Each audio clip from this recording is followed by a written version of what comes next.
Papa kamu sih. Mama jaga. Masih jaga masih. Masih jaga.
बस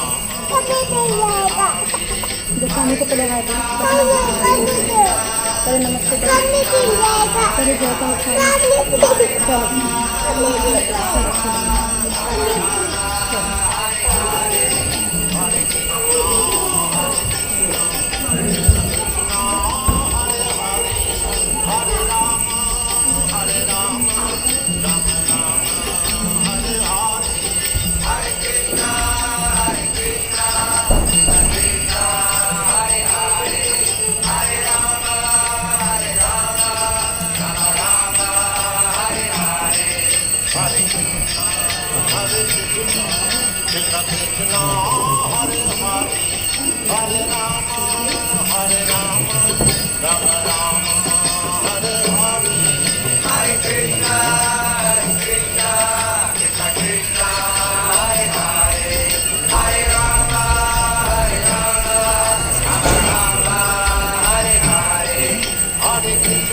Guru Sri Yuta Padakamalam Sri Gurum Vaishnavamsa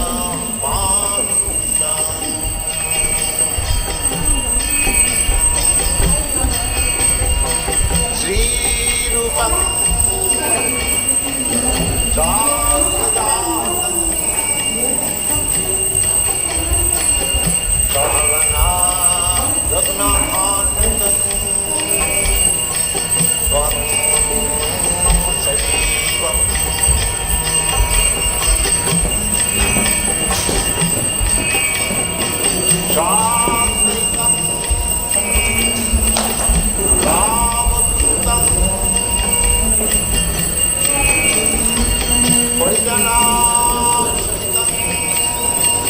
Krishna Chaitanya Devam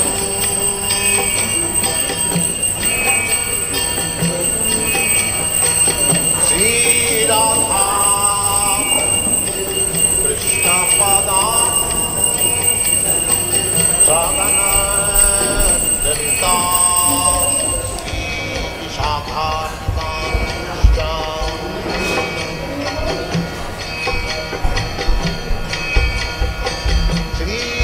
Krishna Chaitanya Prabhu Nityananda Sri Advaita Gadadhar Sivasati Gaurabhatta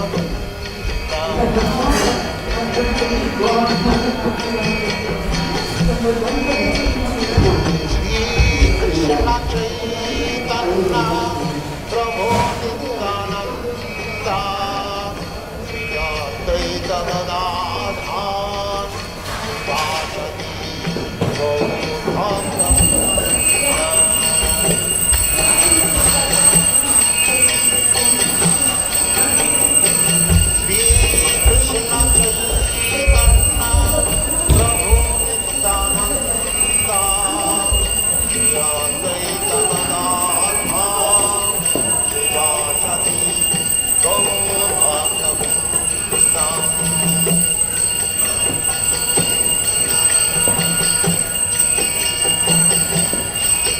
Hare Krishna, Krishna Krishna, Hare Hare, Hare Rama,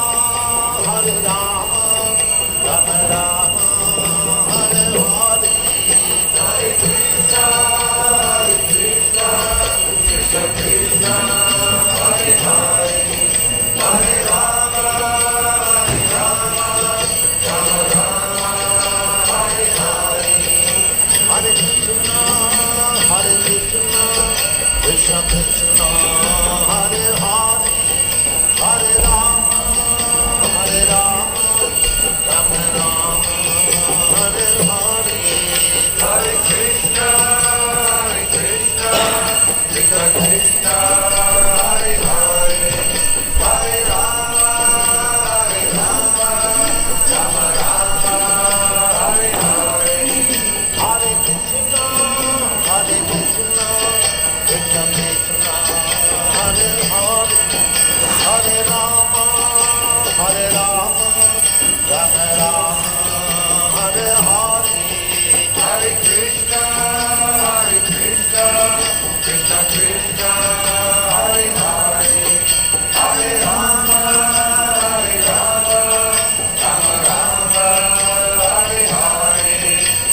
Hare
Padakamanam Sri Gurum Vaishnavamsha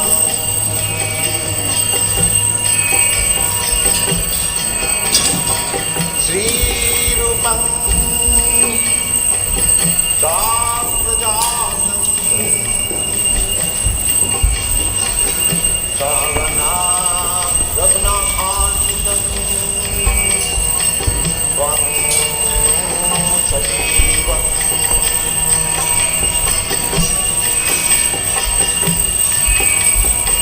Shakaitam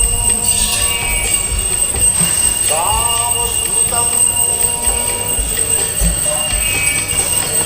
Parijana Sahitam Krishna Chaitanya Devam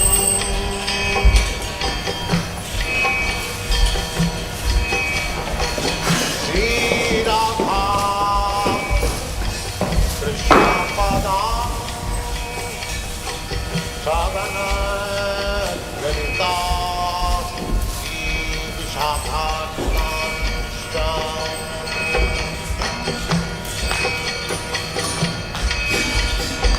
Sri Krishna Chaitanya Prabhu Nityananda Sri Advaita Gadadhar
Hare Krishna, Krishna Krishna, Hare Hare, Hare Rama, Hare Rama, Rama Rama, Hare Hare, Hare Krishna, Krishna Krishna, Hare Hare, Hare Rama, Rama Rama, Hare Hare, Hare Krishna, Krishna Krishna, Hare Hare, Hare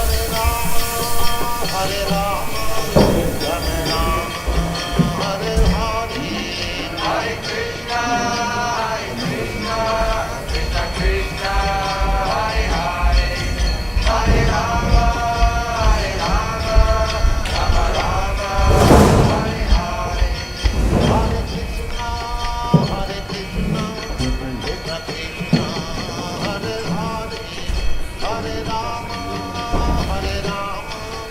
Rama Hare Hare, Hare Krishna, Krishna Krishna, Hare Hare, Hare Rama, Rama Rama, Hare Hare, Hare Krishna, Krishna Krishna, Hare Hare, Hare Rama, Rama Rama, Hare Hare, Hare Krishna, Krishna Krishna, Hare Hare, Hare Rama, Rama Rama, Hare Hare, Hare Krishna, Krishna Krishna, Hare Hare, Hare Rama,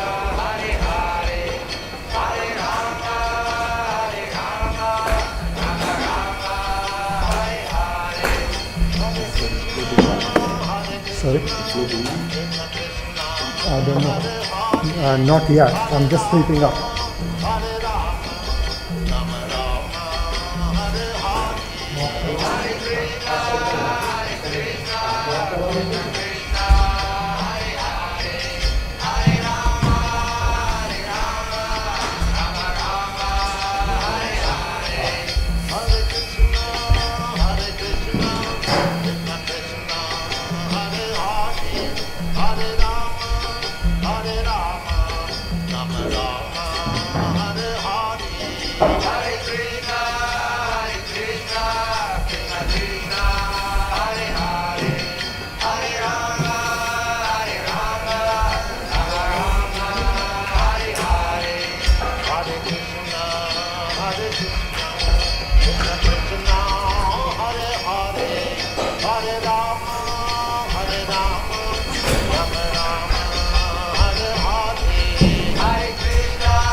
Everything is almost like here.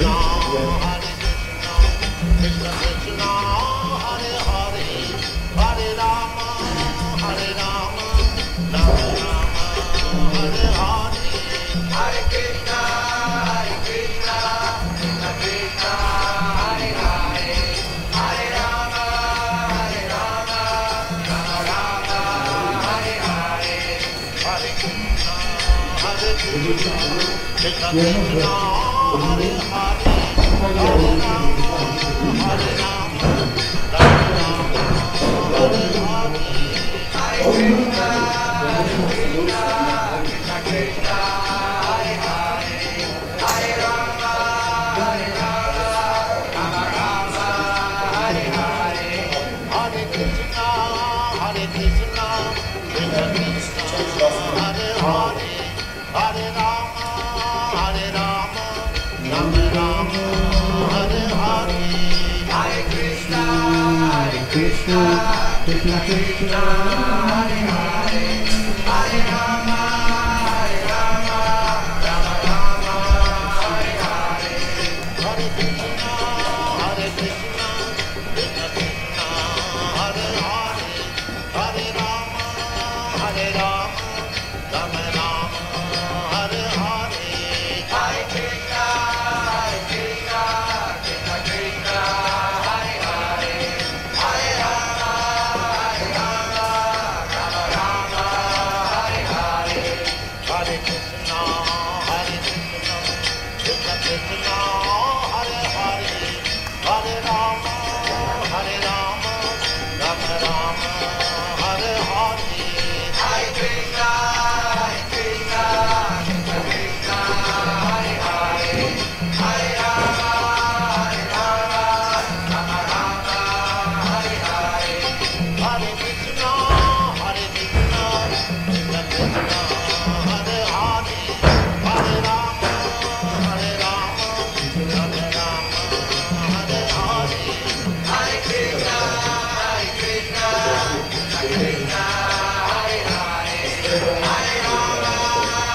Rama, Rama Rama, Hare Hare,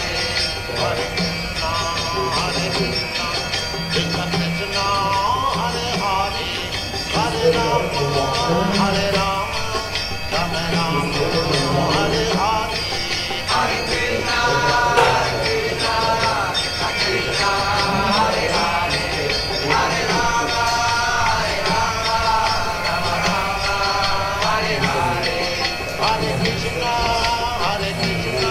Krishna Krishna, Hare Hare, Hare Rama, Hare Rama, Rama Rama, Hare Hare, Hare Krishna,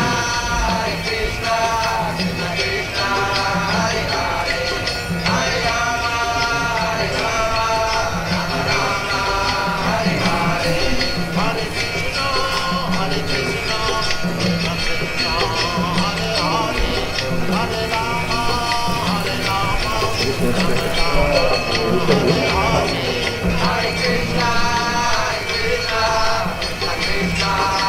Rama Rama, Hare Hare, Hare Krishna,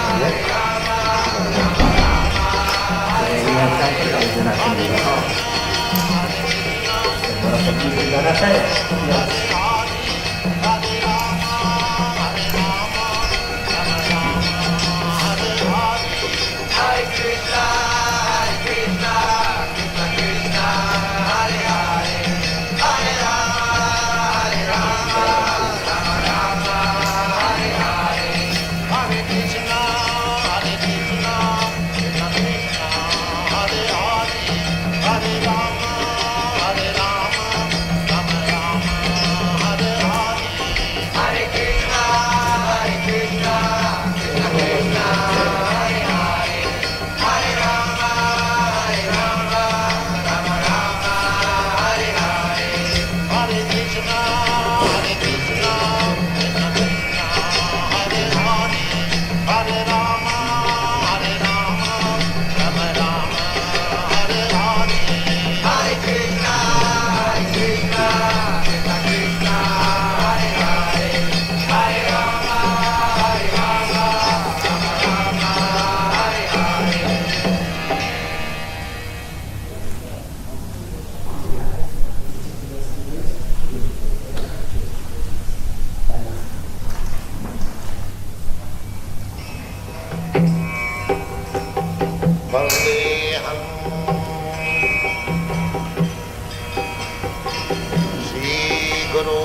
Vaishnavanscha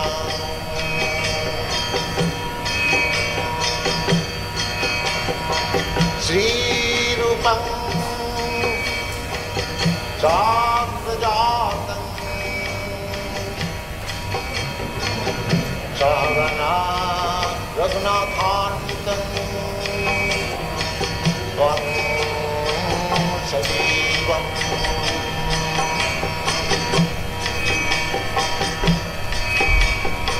Shadaitam Savadhutam Parijana Sahitam Krishna Chaitanya Devam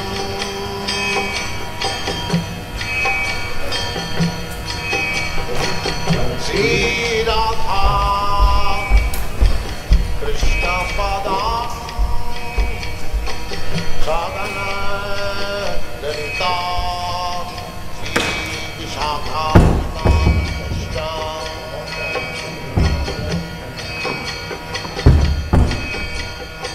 Sri Krishna Chaitanya Prabhu Nityananda Sri Advaita Gadadhara Srivasadi Gaurabhakta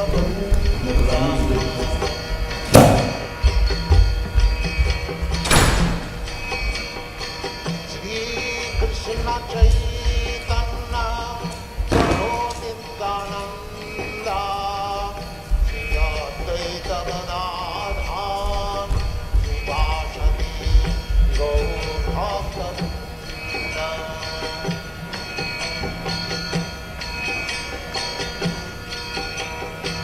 Sri Krishna Chaitanya Prabhu Nityananda Sri Advaita Gadadhara Srivasadi Gaurabhakta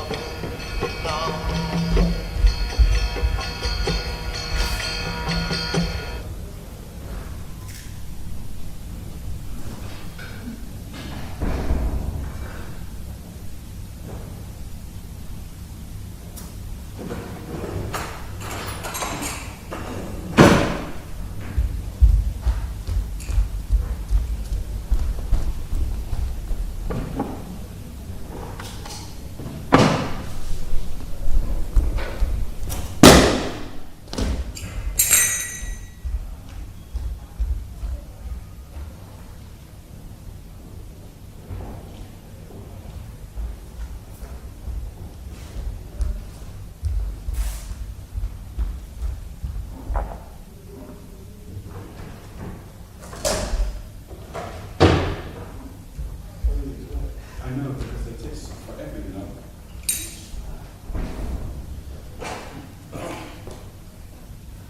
They take forever.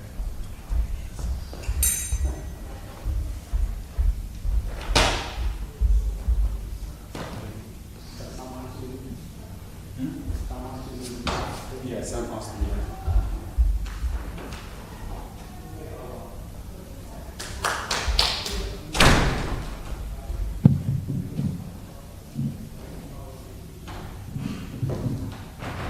Hare Krishna.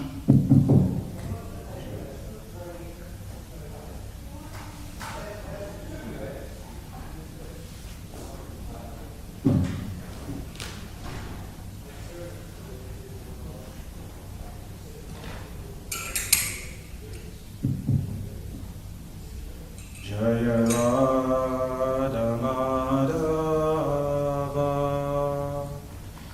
Jaya Kunja Bihari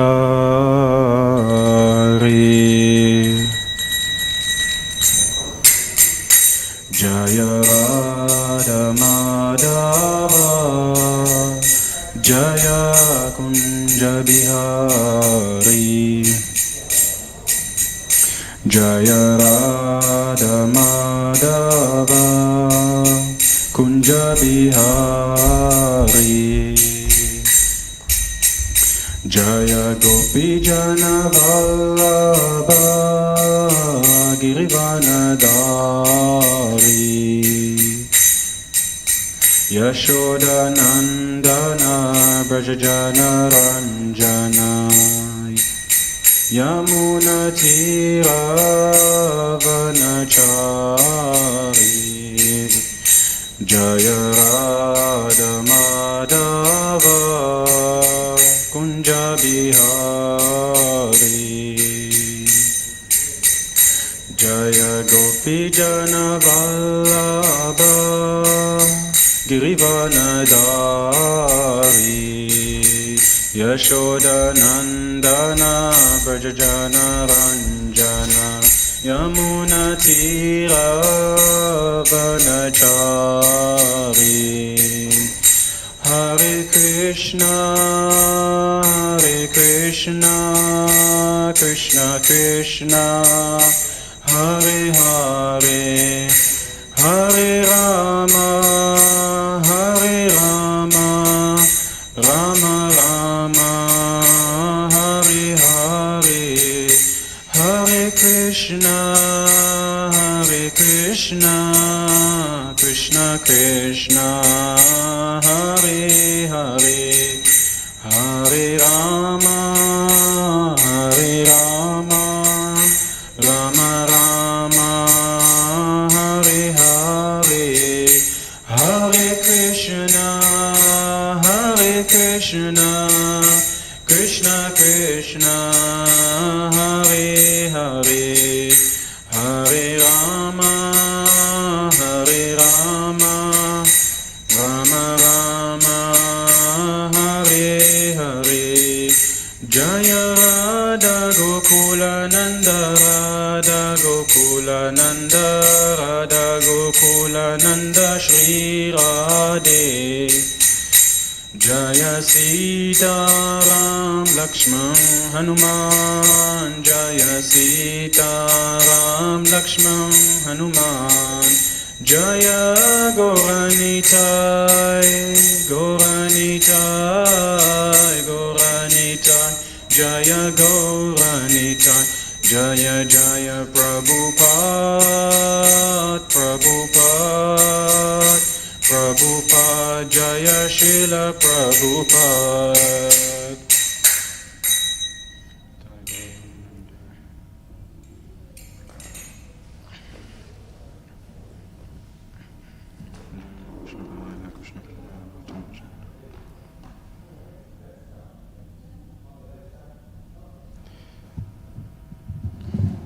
Hare Krishna, everyone watching online. So today we'll be discussing and reading from Bhagavad Gita as it is, chapter 6, verse 2. Before we begin, we'll start with Mangalacharan for auspiciousness, invocation of auspiciousness, and then we'll read the Sanskrit, then the transliteration, and then the translation, and then the purport. So we'll start. Om Jnanatimandasya Gananjana Shalakaya Chakshurumilitam Yena Tasme Shri Guruve Namaha. Nama Om Vishnu Padaya Krishna Prishtaya Bhutale Srimate Bhaktivedanta Swami Iti Namine. Namaste Saraswati Deve Gauravani Pracharine Nirvishesha Shunyavadi Paschacha Deshatarine. Jai Shri Krishna Chaitanya Prabhu Nityananda Shri Advaita Gadadhar Shivasari Gaura Bhaktavinda. Hare Krishna Krishna Krishna Hare Hare, Hare Rama Rama Rama Hare Hare. Srila Prabhupada ki jai. So as I've mentioned, we'll be studying from the Bhagavad Gita, chapter 6, verse 2. For those that are watching online, I would highly suggest to have a notepad and a pen, and to listen carefully and to discuss. Really important. Otherwise, intriguingly enough, whenever we're sitting through Bhagavatam and Bhagavad Gita classes, the reality is that only around 5 to 10, maybe 15% of information we're able to retain, because we're listening very passively rather than actively.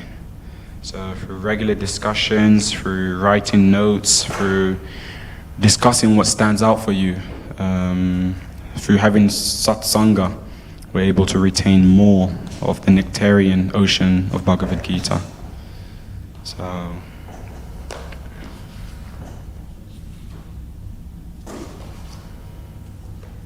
chapter 6, verse 2.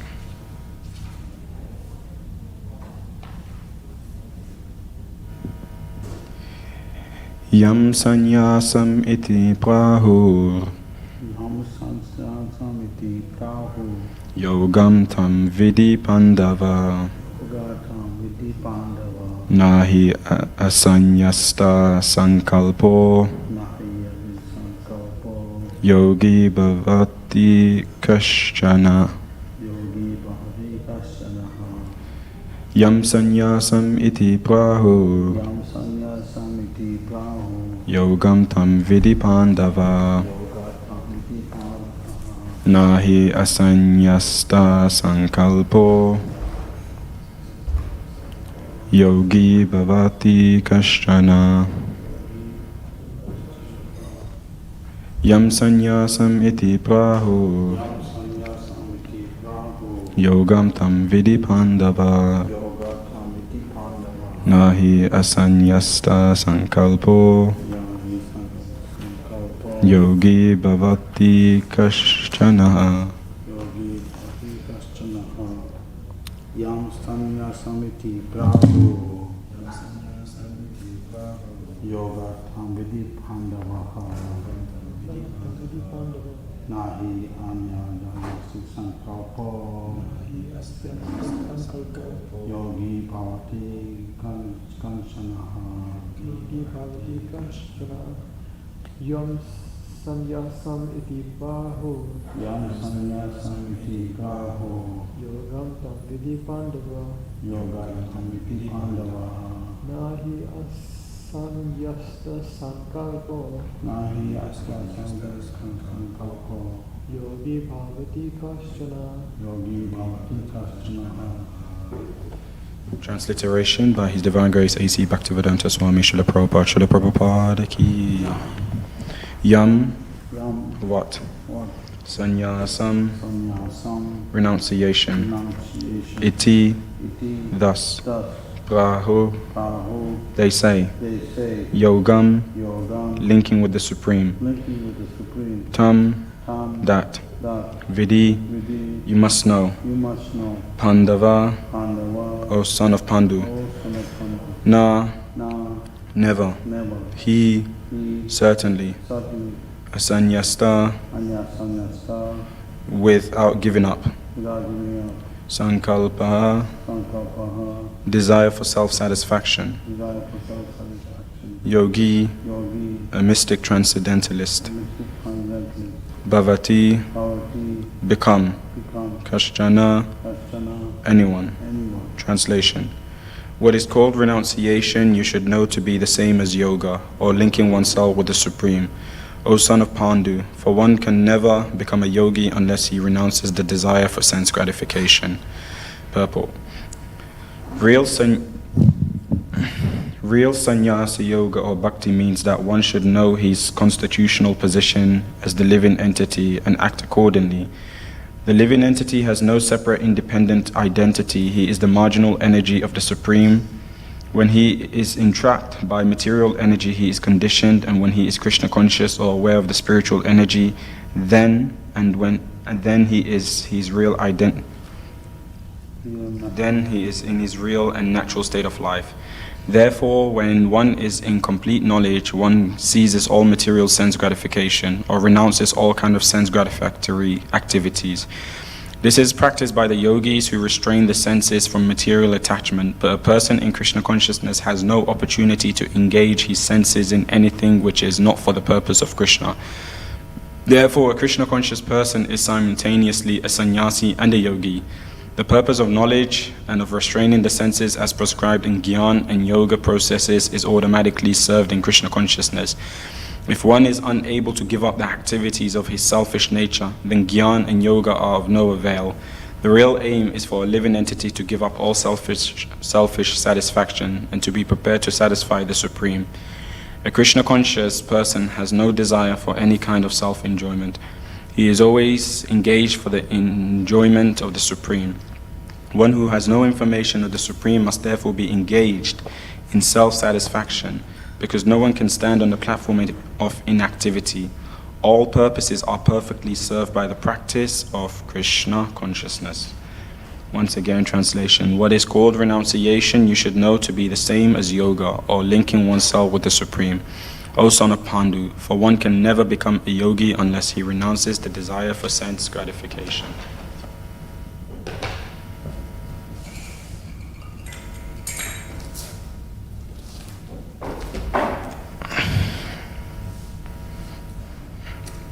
Hare Krishna. Okay. So first of all, I seek for the blessings and the prayers of all the devotees that are watching this online and those that are present, that I may speak of something that is beneficial for everyone listening and hearing, and purifying for myself. So thank you so much. So I'm just going to go through what Prabhupada discusses and mentions in this particular chapter, this particular verse. So Prabhupada mentions how yoga means to connect with the Supreme Lord. We realize that in the world that we're living in, everyone is looking for the same thing, but they're looking for it through the wrong means. Everyone is actually looking and searching for a relationship that only doesn't fulfill the senses, that doesn't just nourish the senses, but really nourishes the soul, that fulfills the soul. And this relationship we see in society, many people look to it in many different variety of ways, whether it's through family life, whether it's through kids or a career or success or fame or whatever it may necessarily be. So everyone in one sense is seeking for yoga, is seeking to connect. But through the wisdom, through the knowledge that Sri Chaitanya Mahaprabhu has given us in terms of chanting the Hare Krishna Mahamantra, only then are we able to really and truly recognize this. So in the Bhagavad Gita, it states that yoga means to get in touch with the Supreme Lord. It means to develop our relationship with Krishna, which is ultimately what we are seeking innately. Actually, there's many ways when we think about it. There's many things that one can do in society, in the world. But happiness is actually compared to a drip of water in the desert. So there's variety and many things that one can do in this world to try and seek out and search out for happiness. But that happiness is very temporary. Anything and everything that we do, the reality is that it has a beginning and it must come to an end. And so the purpose of life is not to be attached.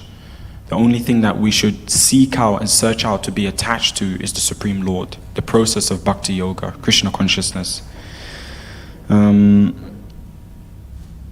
so when we look at through the Vedas, and probably some of you that are watching this online, you've probably heard that there's so many variety of yogas. There's asana yoga, there's variety of yogas, pranayama yoga, and there's many forms of yogas, dhyana yoga, pranayama, many forms of meditation. But people have a misconception. Once a friend told me about a story of how a lady went for a 10-day silent retreat called Vipassana. And in this silent retreat, what she was hoping to achieve is to silence the mind through this yoga practice. And she felt peaceful. But as soon as she came back into the center, into London, she had a mental breakdown.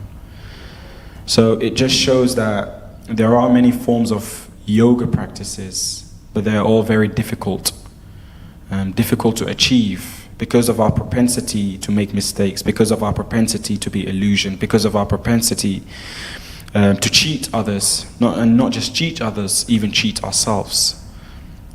We see it in variety of occasions whether it's a teenager, whether it's a young adult, whether it's someone old.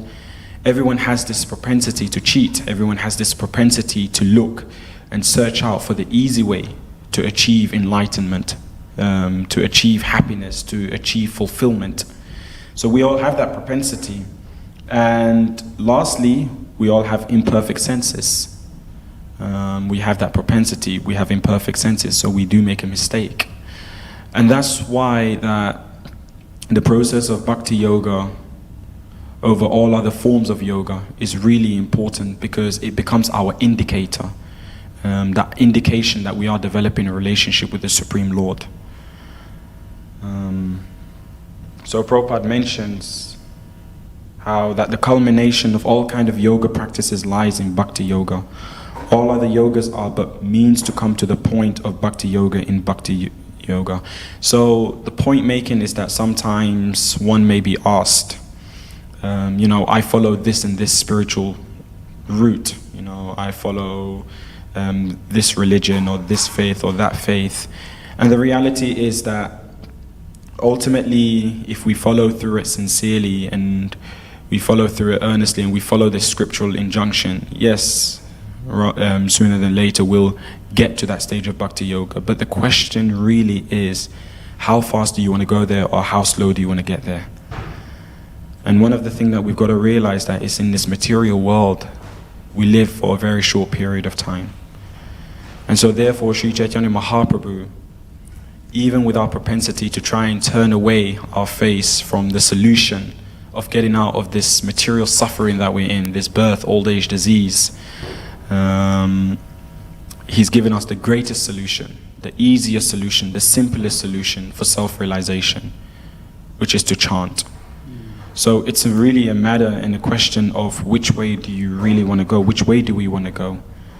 Would we rather want to take the way that is assured and secured, or are we prepared? Is one prepared? Is one willing to take many, many more births? And this is one thing that we've got to realize, is that this human life is rare. This human life is priceless. This human life doesn't come that easy. Of course, we can understand that when one takes on the process of bhakti yoga, when one practices Krishna consciousness, there is no loss, there's no diminution. But at the same time, it just means that we will have to take another birth and we will have to carry on. And yeah, it isn't guaranteed, because Maya is very strong, the temptation is very strong. As it says in the scriptural injunction, Maya will not, Maya will only tempt you in the areas that she knows that you're the weakest at. So it's really important to remember that. So from the beginning of karma yoga to the end of bhakti yoga is a long way to self-realization. Karma yoga without fruitive result is the beginning of this path. When karma yoga increases in meditation on the supersoul by different physical processes and the mind is on him, it is called Astanga yoga. So one thing from my own personal experience that I can share was that I myself personally used to be a lot into gyan, just knowledge, philosophy. And the thing is, even when we look through the Bhagavad Gita, Krishna says that because Arjuna, you are my dear friend, this is the reason I'm imparting this knowledge unto you. So we realize that actually one needs to be a bhakta and not just gyan in order to realize what their relationship with the Supreme Lord is, how to serve the Supreme Lord, and ultimately what is the goal and purpose of life. The goal and purpose of life is not to try and enjoy our senses. In the Bhagavad Gita it mentions how in the material world things may be pleasing in the beginning, but it could be very poisonous in the end. So I used to be a lot into gyan, but one thing that we can recognize and realize is that gyan alone can actually cold one's heart. It can make one less sensitive, and one of the quality of a devotee, one of the quality that we need, that we require in Krishna consciousness is sensitivity. Only through sensitivity, as Srila Prabhupada said, that we've got to be conscious before Krishna conscious. Not just conscious of ourselves, but also our environment, the influences around us. So this cannot be developed through the process of just gyan.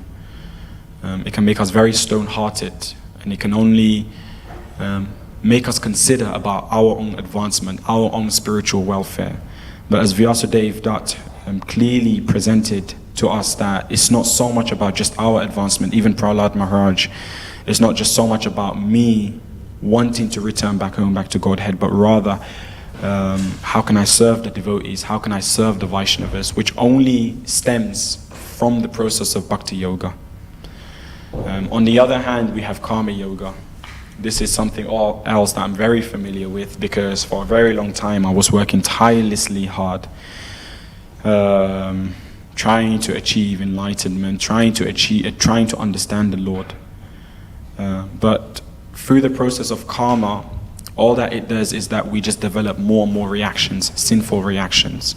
Because we are living in this material world, and this material world, one thing that we must understand and one thing that we must establish is that our source of happiness can actually become the root cause of someone else's suffering.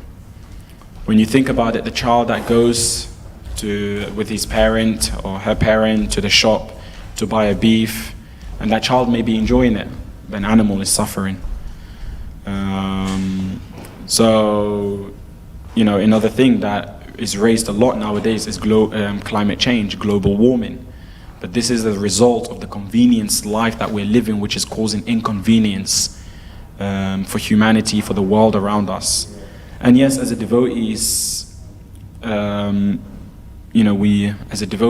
we may not be so much affected, but at the same time, what we must understand and what we must realize and establish is that we're still living in this world.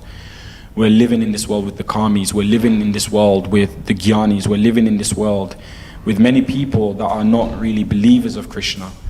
And so therefore, their activities may not so much regard us, but at the same time it does affect us.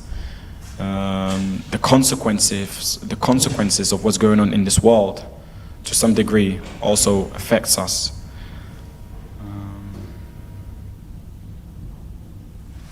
Just bear with me.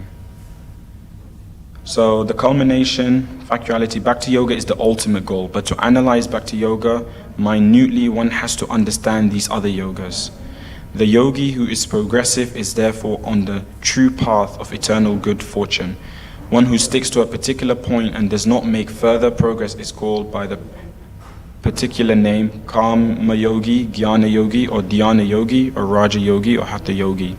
So it's very important to be conscious, to be aware of these things. And one thing that I always tell people is that sometimes externally we may be performing activities and we may be thinking that we're doing it for Krishna. But then on a subtle level, inside, we may actually be doing it for another purpose and a reason. And so it's very important that we're conscious and we're aware of these other variety of yogas, because then we can establish where is our relationship with Krishna standing on, and what is it that I need to do in order to progress, in order to develop, in order to mature in my practice of bhakti. Otherwise, we may actually believe and think that we've progressed more than where we really and truly are.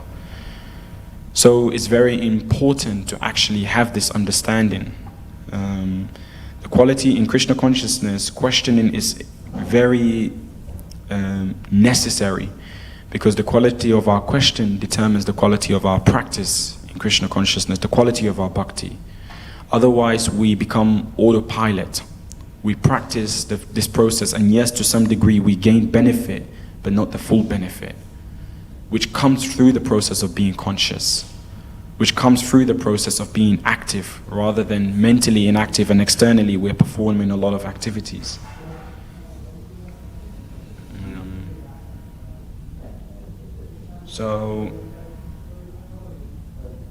And one of the examples that Prabhupada uses is that in our conditional state, although we are part and parcel of the Supreme Lord, but we're separated at the same time. So an example that is used is that the finger is part and parcel of the body, but if it is separated, it has no value, and that is our life.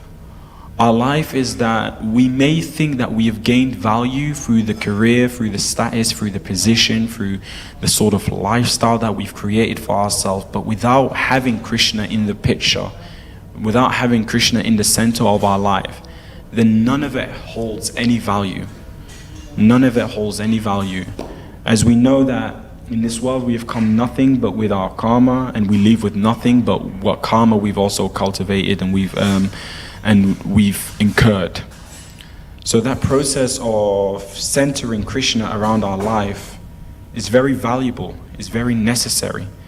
That we live in the world, and this is the difference between a karmi and a yogi, between a bhakta and someone that is materialist in this world.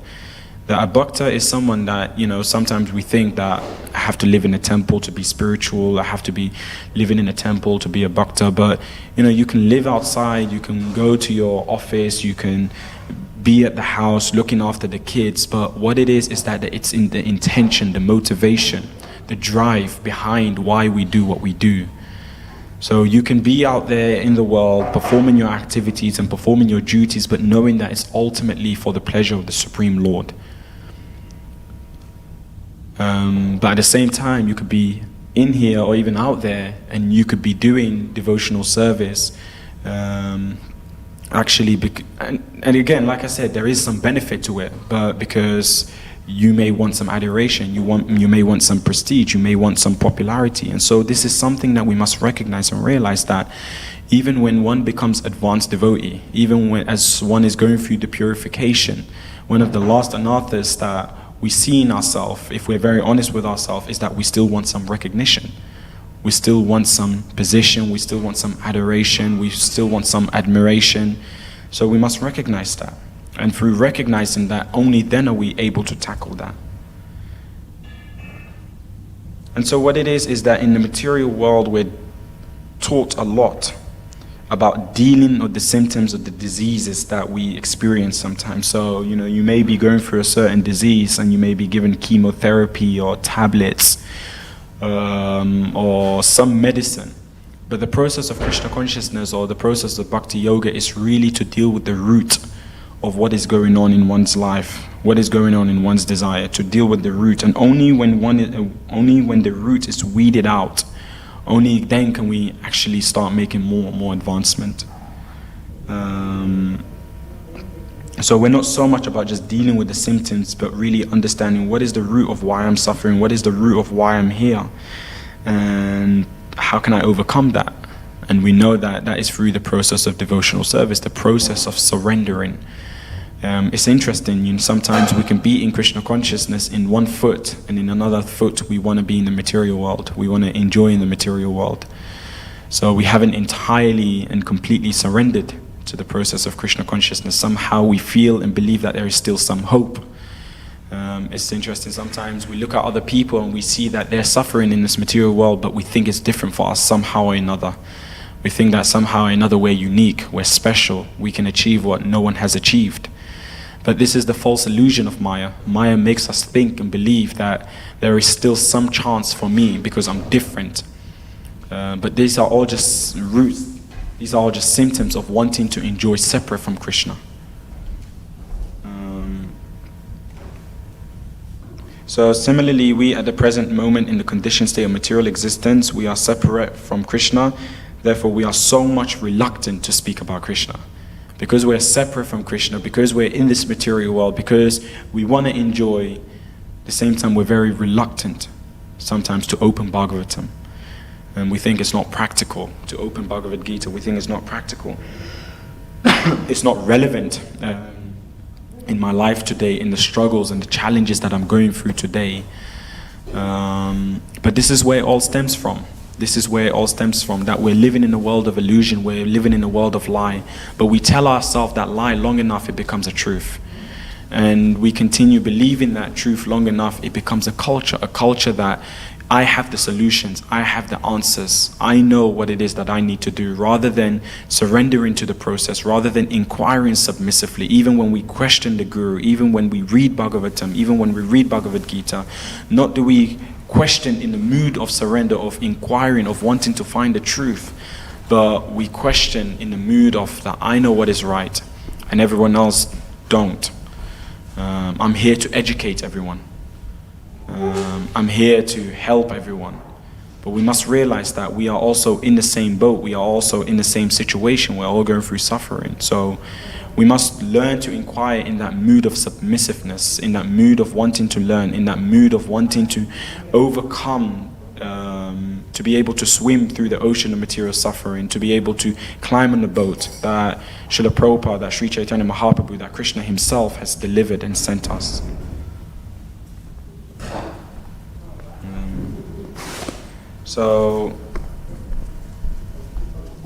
So distraction. And in Nectar of Instruction, I just wanted to also emphasize this, so that Krishna teaches about the yoga system in this particular chapter. And Krishna says that nobody can be a bhakta, nobody can be a yogi unless he renounces his desire for sense gratification. So this is the interesting thing. I was asked a question this morning that, is it that we're supposed to or meant to be desireless? But we know that's not necessarily the case. We know that's not possible. As long as we're alive, as long as we're conscious, we will always have desires. But it's not so much about this is a bad desire or that's a good desire. Rather, how can we dovetail our desire for the pleasure of the Lord? How can we utilize what it is that we have around us to serve the Lord and to serve His devotees? To do a nice service. You may have a certain skill, you may have a certain ability. And Bhakti Yoga is really about using that ability, using that skill, using what it is that you have to serve Krishna's devotee. And so in the Nectar of Instruction chapter, in verse 2, it mentions how one's devotional service is spoiled when he becomes too entangled in the following 6 activities: eating more than necessary or collecting more funds than required, over-endeavoring for mundane things that are very difficult to obtain, talking unnecessarily about mundane subject matters, practicing the scriptural rules and regulations only for the sake of following them and not for the sake of scriptural advancement, or rejecting the rules and regulations of the scriptures and working independently or whimsically, associating with worldly minded persons who are not interested in Krishna consciousness, and being greedy for mundane achievements. So nobody can become a yogi if they indulge in any of these activities. But somehow or another, what it is that we've been succumbed to the easy offerings that are around us, the distractions around us. A guru may come or someone may come and tell us that we can practice spiritual life, and at the same time we can indulge in material activities. And so this is what it is, that the process of Bhakti Yoga is there to help us to develop that understanding, to develop that foundation. Not to simply just go for the easy route or the easy way, but to go, and Srila Prabhupada mentions this in the Bhagavad Gita. He understands and he emphasizes with us that, yes, Krishna consciousness, the process of Bhakti Yoga can be very difficult in the beginning, but as we continue practicing with sincerity, we continue endeavoring, over time it starts to rub on us, it starts to become easier. The process starts to become easier. So this is really important to be aware of.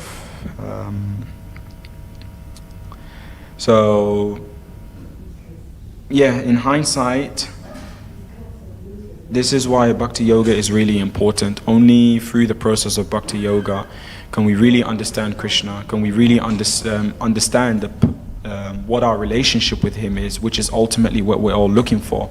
We all want to be loved and we want to love, and that love we can only receive, we can receive that full reciprocation from the Supreme Lord Himself.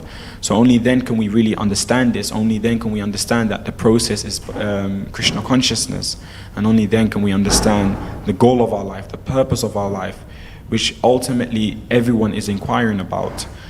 The irony of society is that we're constantly looking forward to the future, thinking that there is something greater, but we wind up not living in the future, we wind up wasting time in the present moment, and we wind up with so much regret in the past, and so therefore we don't make any progress or any advancement. Just empty lamentations, graveyard of lamentations that doesn't inspire us, that doesn't help us to move forward in our life, to move forward in our spiritual practice. So these are some few points that I wanted to raise, that I wanted to discuss. Thank you so much for listening, and if anyone has any question, then please. Hare Krishna. Maybe a mic. It's not working. Okay. David. Yeah, the only, yeah. Yeah. David. I don't know. That is. That's fine. I'll find out. Thank you so much. Anyone else?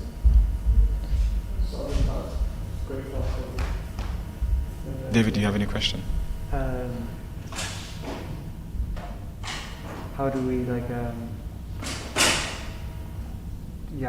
if we're not in the temple, if we're not in the temple, if we're not in the temple environment, if we're outside, how can we stay focused and not, It's a good question. So I was asked how can one remain fixed and focused when they're not in the temple environment, in the process of Krishna consciousness and Bhakti Yoga. I think personally speaking, one of the things that I've really learned to value, and one of the most important things that can help us to make rapid advancement if we learn to take it serious, if we really learn to take care of it, and we really invest in it, is association. I think essentially it all comes down to that you actually do become the people that you surround yourself with. That somehow or another your desire to serve devotees, to serve Krishna, that somehow or another your desire to study Srila Prabhupada's book, your desire to go on Harinam, to go on Sankirtan, to come and do seva for the temple, whatever it is, it really nullifies to that. It really succumbs to that. That what it is that we need to take our circle of association very serious. And if we don't, Maya is closer than we think. If we don't, we're going to slowly deviate from the practice of devotional service. If we don't, we're going to slowly drift away from devotees. So that's the other thing. Having a relationship with the devotees is a two-way. It's not just it's not just so much about I'm around devotees, great. It's also about how can we serve? How can we give? Not just simply how can we take. That's not the process of Krishna consciousness. It's not so much about just taking. It's also about being able to give, being able to facilitate. So that's really also important. And how much we serve devotees, that's how much more realizations, how much more faith, how much more we can develop in our own practice of Krishna consciousness. But it really comes down to that. We think that there's a magic pill, that we think there's many variety of ways, but it's only through association, through being with devotees, and not just being with devotees, inquiring from devotees, having, as it said in the Nectar of Instruction, not mundane discussions, because you can be with devotees and you can still get into prajalpa. You can still have discussions that has nothing to do with Krishna. So we must make that conscious effort, that I will associate with devotees and I will try and make the most out of that time. And the more we do so, the more we can get. Then what it is, and I'm experiencing it myself, is that, then we feel inspired to come for the morning program. We feel inspired to read one chapter of Bhagavad Gita, or to chant more, to study more, to learn more, to serve more. But so we've got to really recognize and question, where's my source of inspiration coming from? Where's my source of support coming from? The people that are around me, are they people that are taking me further away from Krishna or closer to Krishna? Are they helping me to grow, or are they breaking me down? Are they strengthening my faith, or are they discouraging my faith? So we've got to realize that actually association is our life air to some degree. Chanting is there. Of course, chanting is just as important. So we must also develop relationship with the holy name. But association is also important. These two things fundamentally I found is very helpful and useful for me. Thank you very much for this. Very nice answer and very helpful for me as well. Okay. Any other question? No, I don't. The thing is, the line of pure devotion service is to become free from lust.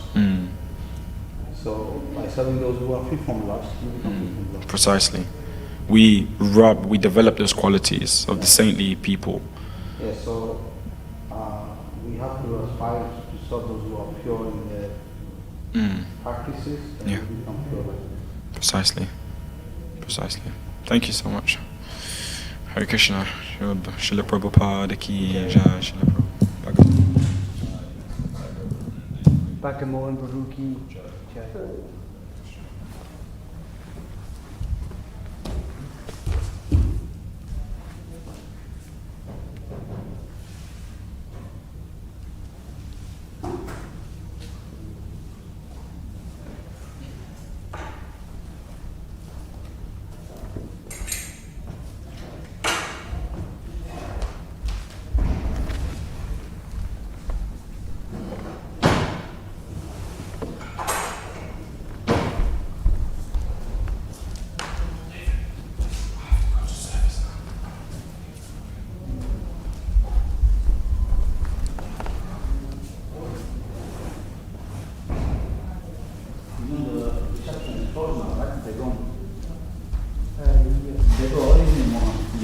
Yeah, the reception's closed. Everyone's closed. Okay. So we can close that door.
keep the lights on for those